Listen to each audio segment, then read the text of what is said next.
Hello दोस्तों, एक बार फिर से स्वागत करता हूं आपके अपने ब्यूटीफुल चैनल एमएलयू स्टडी में। दोस्तों, पिछले वीडियो में हमने देखा था कि किसी धारावाहिक लूप के ऊपर कितना बल लगता है और कितना टॉर्क लगता है। अगर वो वीडियो नहीं देखा है तो यहाँ आई बॉक्स में आप देख सकते हैं। ठीक है, तो आज के इस वीडियो में हम पढ़ेंगे अगर दो समांतर धारावाहिक तार हो। ठीक है, जैसे ये दो तार है, इसमें भी धारा ऊपर की ओर बह रही है, इसमें भी ऊपर की ओर बह रही है। ठीक है, तो दो समांतर धारावाहिक तार हो तो उनके ऊपर कितना बल लगता है, वो एक दूसरे के ऊपर कितना बल लगता है, वो भी अपन देखने वाले हैं। ठीक है, देखिए बहुत ईजी है, मेरे साथ पढ़ना।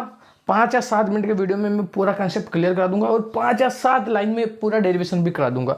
बहुत ईजी है भाई, बहुत ईजी है। बड़ा हुलिया मत बनाओ, फिजिक्स इज वेरी ईजी, कठिन वाली बात नहीं है बेटा इसमें। चलिए देखिए, मैंने दो समांतर धारावाहिक चालक तार बना के ए और बी। ए के अंदर धारा I1 बह रही है और बी के अंदर धारा I2 बह रही है। ठीक है, अब बात करते हैं, जो ए है वो फोर्स इस पे लगाएगा, ये F1 इस पे लगाएगा। ठीक है, क्योंकि इसका कुछ चुंबकीय क्षेत्र होगा और इसका भी कुछ चुंबकीय क्षेत्र होगा, तो ये इस पे फोर्स लगाएगा और ये इस पे ऊपर फोर्स लगाएगा। अब दोनों का फोर्स ऐड होगा कि घटेगा, क्या होगा अभी अपन देखेंगे। ठीक है, तो सबसे पहले अपन देखते हैं किसी धारावाहिक अनंत लंबाई के तार पर कितना बल लगता है। ठीक है, किसी धारावाहिक तार के ऊपर, ठीक है, धारावाहिक अनंत नहीं लिखे, किसी धारावाहिक तार पर कितना बल लगता है हमने ये वीडियो में देखा था, प्रूफ भी किया था कि वो होता है F = ILB sin थीटा। ठीक है, ये चीज़ होती है। अब अपने को देखना है कि ये है ना, तार बी पर ए के चुंबकीय क्षेत्र द्वारा बल लगाया जाता है।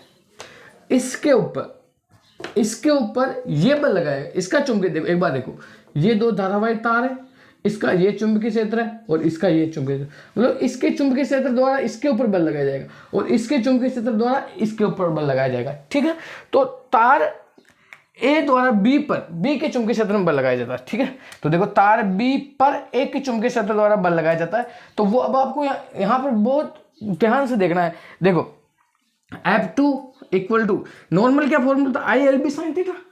ठीक है, F2 ये रहा। ठीक है, इसमें वायर में धारा कितनी बह रही, I2, तो I2 लिख दिया।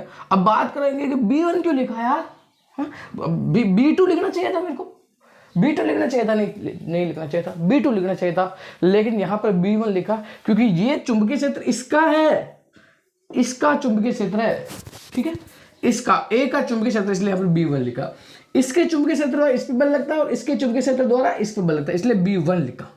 ठीक, अब मेरे को पता है B1 = B1, यानी कि किसी सीधे लंबे धारावाहिक चालक तार के द्वारा किसी बिंदु पर कितना बल लगता है। ठीक है, तो वो आता है B1, B = μ0/4π2I/R। तो I1 इसलिए देखा क्योंकि मेरे को इसका चुंबकीय क्षेत्र चाहिए, इसलिए I1 देखा। अब इस B1 को यहाँ पुट कर देते हैं। ठीक है, तो देखो अब F2 क्या निकल जाएगा, F2 = I2 तो पहले ही है, ये हो गया μ0/4π और .2I1/R L sin थीटा।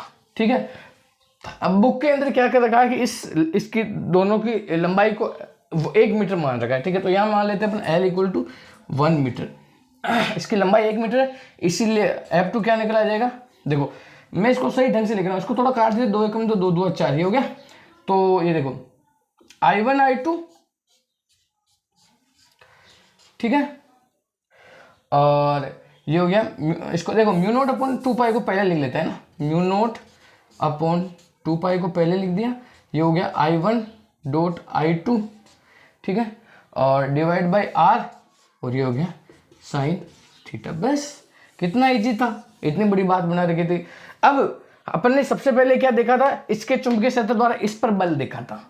ठीक है, अब नेक्स्ट टाइम अपने को क्या करना, बी के द्वारा ए पर बल लगेगा। ठीक है, बी के द्वारा, पहले बी पर ए के द्वारा बल लग रहा था, अब अपन देखेंगे बी के द्वारा ए पर कितना बल लगता है। तो उसके लिए आपको क्या करना है, बहुत इजी है, वापस सेम टू सेम ये लिख लेना है।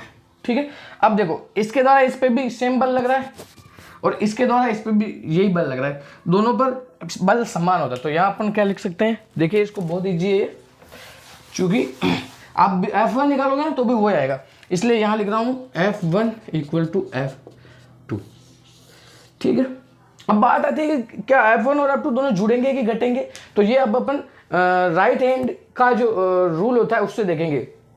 ये अपने दाएं हाथ की अंगुलियों को किधर फैलाना है, देखो सबसे पहले आपको जिधर धारा बह रही उधर अंगूठे को करना है, अंगूठा हो गया। अब अंगुलियों को क्या करो, घुमाओ, कर्ल करो, घुमाया तो चुंबकीय क्षेत्र बताएगा, ठीक है। तो इसके द्वारा इधर चुंबकीय क्षेत्र अंदर की तरफ है, अंदर की तरफ क्रॉस से डिनोट करेंगे, ठीक है। और इसके द्वारा भी अंदर चुंबकीय क्षेत्र है, ठीक है।